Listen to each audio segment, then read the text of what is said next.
वो कहाँ चला गया? ये तो उसने बताया नहीं, मगर ये कहा कि कहीं और जाकर अपनी किस्मत आजमाऊंगा और जब तक बड़ा आदमी नहीं बन जाऊं वापस नहीं आऊंगा। ओह माय गॉड, ये क्या गजब कर दिया उसने। काश जाने से पहले वो मुझे मिलकर जाता, मुझे बताकर जाता। अब मैं उसे क्या बताऊंगी, कैसे बताऊंगी अपने दिल की बात। काश जाने से पहले मैं उसे कह सकती जो इतने सालों से कहना चाहती हूँ। पता नहीं अब मुझे वो सब कुछ कहने का मौका मिलेगा या नहीं।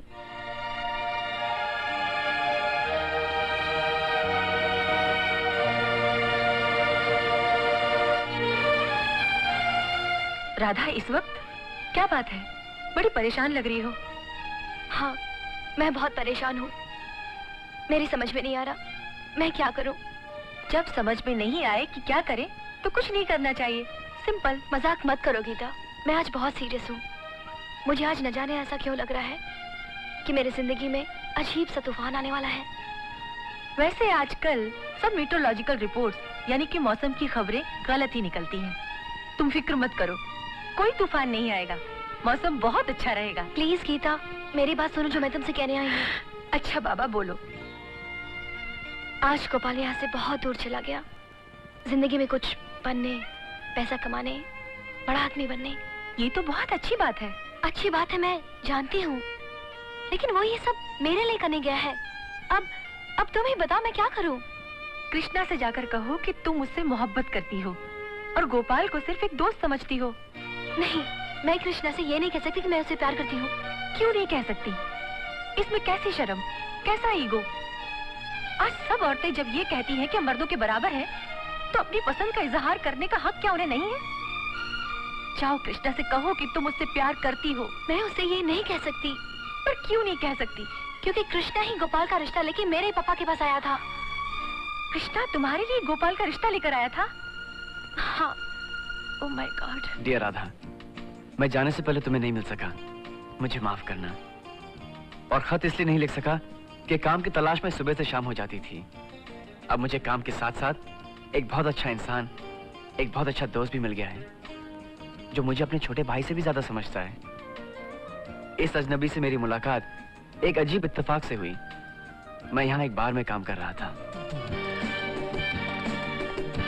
एक दिन ये अजनबी रात देर से आया और मुझसे एक ड्रिंक मांगी। मैंने कहा, सॉरी सर, बार बंद हो चुका है। बंद हो गया है तो भाई मुंह खोल दो। सॉरी सर, मुझे ऑर्डर्स नहीं है। I am sorry. हम तुम्हें ऑर्डर भी देते हैं और खोलने की चाबी भी, पूरे 10,000। पता नहीं सर, अब जिंदगी में किस किस्म के लोगों से मिले हैं या क्या आपका तजुर्बा है, लेकिन दुनिया में कुछ ऐसे भी लोग होते हैं जो पैसे से तो क्या किसी भी चीज से खरीदे नहीं जा सकते। ये क्या, अगर आप मेरे सामने 10 लाख या 10 करोड़ भी रख देते ना, तब भी मैं आपसे यही कहता सॉरी सर, बार बंद हो चुका है। अपने पैसे संभाल के रखिए सर, इसकी कभी कभी जिंदगी में बड़ी सख्त जरूरत पड़ जाती है और ईमानदारी से पैसे कमाना कितना मुश्किल होता है, इसका एहसास मुझे अब जाके हो रहा है। सॉरी सर, बार बंद हो चुका है। ये खत मैं कृष्णा को भी लिख रहा हूँ। उस दिन तो वो अजनबी चला गया, मगर दूसरे दिन फिर आया और उसने मुझे अपनी कंपनी में एक बड़ी अच्छी नौकरी दे दी। थोड़े दिनों में हम एक दूसरे को समझने लगे और एक दूसरे के बहुत करीब आ गए। मोहन बाबू इस दुनिया में अकेले थे।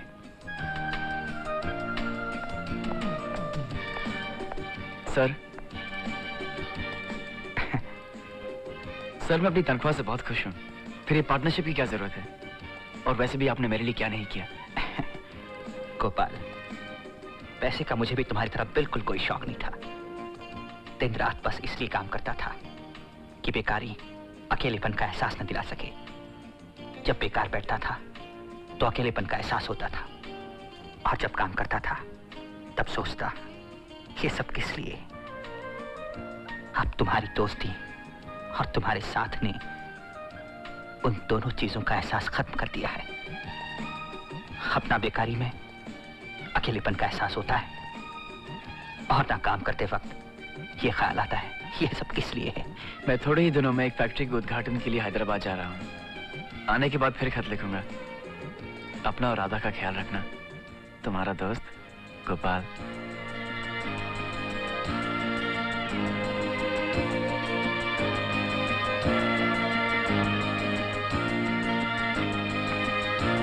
अरे और राधा, मैं तुम्हारे बारे में ही सोच रहा था।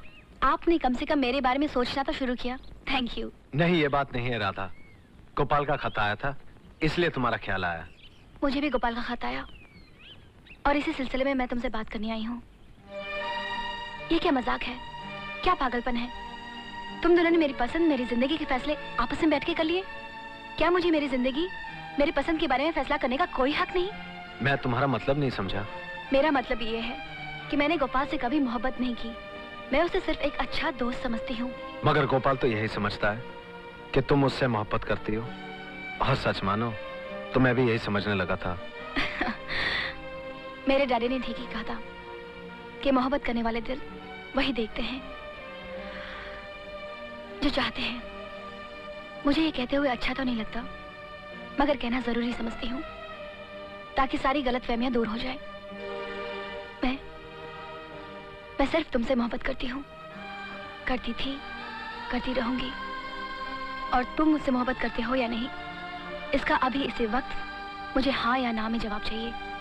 राधा, मैं तुमसे मोहब्बत करता हूँ, करता था और करता रहूंगा। फिर तुमने इतने दिन मुझसे कहा क्यों नहीं? इतने दिन चुप, खामोश क्यों रहे?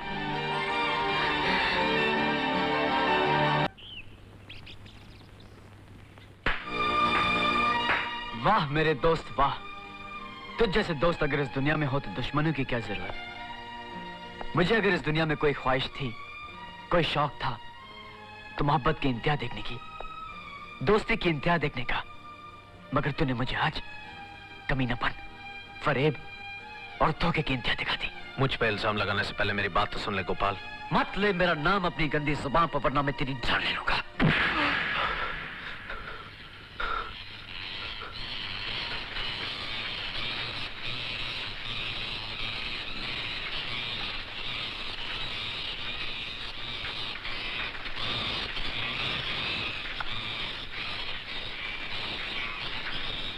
कृपया ध्यान दें, आईसी उड़ान 702 से हैदराबाद जाने वाले यात्रियों से निवेदन है कि सुरक्षा जांच के लिए प्रस्थान करें। धन्यवाद। सर, सेठ जी आपको बाहर बुला रहे हैं, कुछ जरूरी बात करनी है। अरे लेकिन अभी मेरे प्लेन का वक्त हो गया।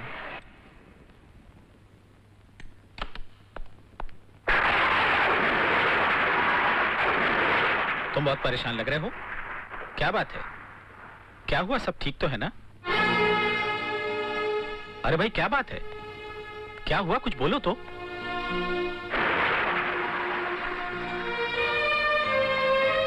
गोपाल जो हवाई जहाज में सफर कर रहा था वो क्रैश हो गया। मगर हो सकता है कि वो... काश ऐसा होता, मगर मरने वालों की लिस्ट में गोपाल का नाम भी लिखा है।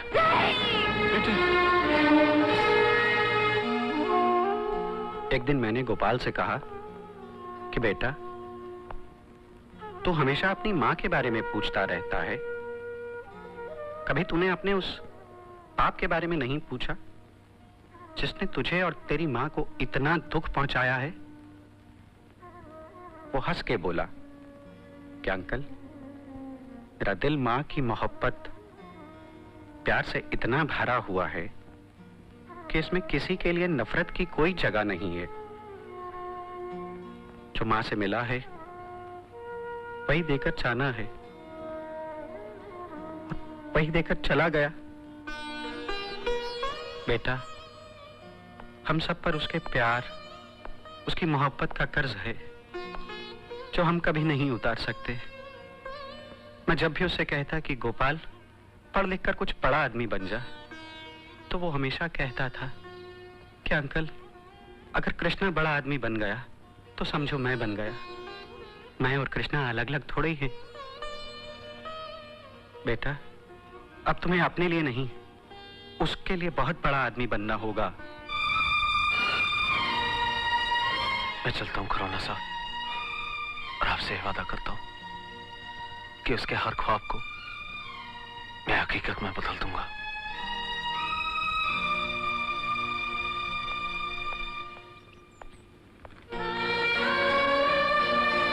राधा, मैं जानता हूं गोपाल के जाने से हम सबकी जिंदगी खाली और बेमकसद हो गई है,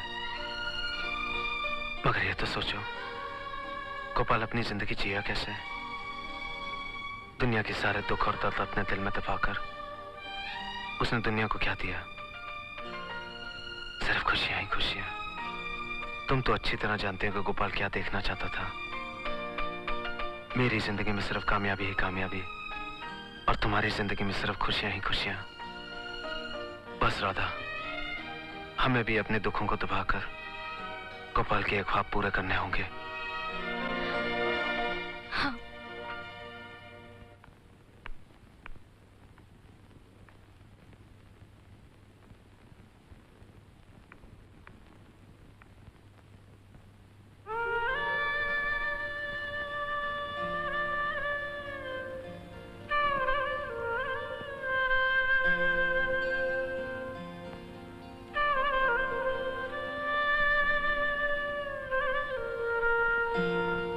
चलो बोलो, तुम मुझे क्या दोगी अगर मैं ये बता दूं कि तुमने भगवान से क्या और किसके लिए मांगा?